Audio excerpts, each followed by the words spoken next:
שלום משפחת צה"ל, אנחנו במלחמה. לצד המאמץ האדיר והכאב על אובדן רעים לנשק, כולנו חשים התרוממות רוח גדולה מאוד לנוכח עמידה במשימות והפגנת גבורה עילאית. המלחמה שהחלה עם תחילתו של מעגל הקריאה החדש בתורה, ובעודה בעיצומה אנו מתקרבים כבר לסופן של פרשות ספר בראשית. הפרשות האחרונות מגוללות את קורותיה של המשפחה המכוננת שלנו, יעקב, רחל, לאה, ובפרט את סיפורו של יוסף.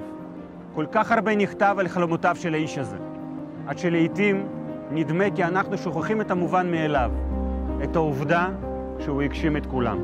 באמונה, בעמל רב ובמהלכים שנפרסים בסובלנות ובעקשנות על פני שנים רבות, יוסף היה חולם ולוחם.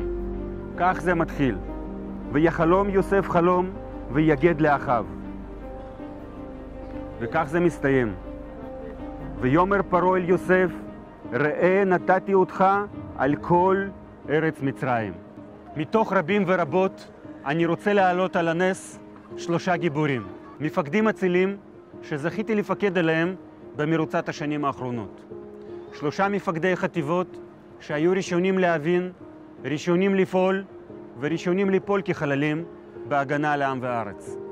אלוף משנה יוני שטיינברג, אלוף משנה רועי לוי ואלוף משנה אסף חממי, זכרם לברכה. 3, כמו יוסף, היו לוחמים וחולמים גדולים.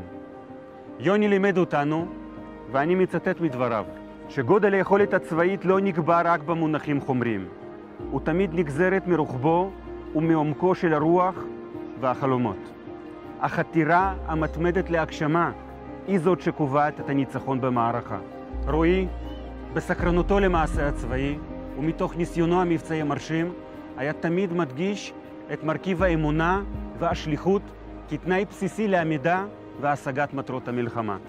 רוח ואורך רוח הם הנשק הסודי של צה"ל, נהג לומר. וחממי, כמו חממי, כאילו מסכם את כולם ומחבר את הקווים בין שורש החולם לשורש הלוחם. כך כתבו עליו חבריו. למרות האתגרים, הייתה לחממי יכולת מדהימה להישאר נאמן לחלום ולהפיץ את ההתלהבות המדבקת שלו בכל מקום אליו הגיע ולכל הלבבות הסובבים. יוני, רועי וחממי חלמו ולחמו כדי להגשים. אבל כמו יוסף, הם חלמו גם בשבילנו, כדי שאנחנו נוכל להמשיך ולהגשים בדרכם.